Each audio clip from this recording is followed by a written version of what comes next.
You talked about, well, the benefits are amazing and you use them, right? Like, can you touch on that? That's secret sauce, absolutely. In fact, that's the first thing, because what happens is this: when you use the benefits, you're more likely to stay involved, but then you can also use that as part of your presentation. Yes. And so, like, for example, when I did my presentation today, we were going from the top to the bottom. The first one is Teledoc. And so I mentioned that I just used Teledoc last week. Instead of me going to emergency room or urgent care, I just did a 15-minute call, and I saved myself at least $1,000 just by doing Teledoc, which was free. And then when I got my prescription 15 minutes later, had I known, I could have chosen which pharmacy would save me 30% on part of the savings that we have. Then I would have chosen pharmacy B instead of the pharmacy A that the doctor wrote the prescription for. So this is part of the secret sauce, guys. Use the tools that are right there in front of us. Use that as part of the presentation. Another one, as I scrolled down during the presentation, was 24-hour roadside. I said, I used to use AAA and would call and would pay them at least $100 year after year after year. 24-hour road service is free. Your employees are going to love you. You're going to be able to get and retain the best employees. Why? Because they can't go anywhere else and get this. So the employees are going to love you. You're going to be able to use those as a potential write-off. And the money that you're going to save from pay less for your bills can possibly pay for all these benefits that you're going to pay for the staff. So he told the business owner, your employees are going to love you. They're going to get these benefits that can save them a ton of money, right? You're going to have less absenteeism, right?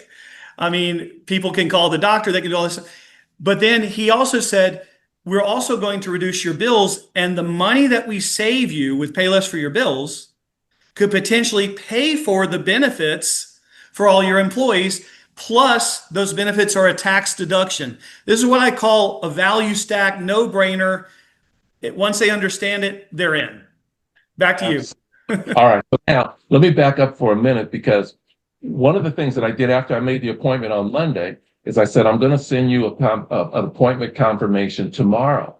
So then it's like, okay, I had some ideas on what I wanted to sit and put in the email, but I knew that I wanted it to be polished. So what did I do? I used the other tool. I used Abacus. And I said, polish this. So it polished the email for me. Then I gave it to my lady and I said, how does this look? She said, this looks great. Did you do this? Absolutely. She says, that looks great. So then I sent it out the day before, which was yesterday. And then today, 30 minutes before our meeting, I sent out another one as another friendly reminder. So then when it came to be the appointed time, which was 11 a.m. Eastern Standard Time, I'm on the Zoom already, and I'm always early, because to me, being early is on time. Being on time is late, and being late is unacceptable. Yes. So I was on there early. So when she didn't show up 5 minutes later, I called, still had a friendly tone, and just said, I just wanted to make sure that you had the email with the Zoom link so we could meet for our 11 o'clock appointment. And she said, I'm sorry, I had to talk with a parent because this is a child care company. So then we rescheduled for an hour later. So we got in, and I went through everything and just had a conversation with her. She was very, very open. And so we went through everything, and I said, what are your top 5 or 7 benefits that you think that you feel your employees would appreciate the most? And so then we went down and see, here's another part of the secret sauce, guys. I Googled the company the night before. Why? Because I wanted to fill in some of the blanks.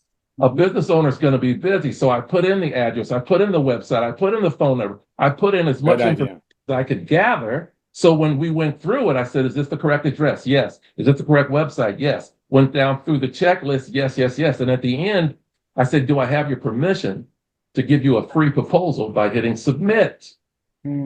She said, yes. And that was a done deal. Now, here's the important part, Steve.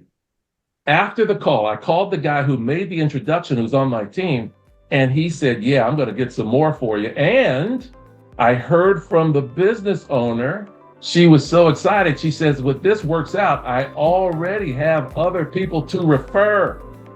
You talked to another business today who wasn't interested, right? Well, that was Monday. Yeah, she actually hung up on me. But so what? Some will, some won't. So what? No, I doubled down. I want to do even more. See, most people will feel that way. And I got to go the other way because I'm a leader. So if most people are going to say, "Oh, I'm discouraged," and I got to double down and be positive.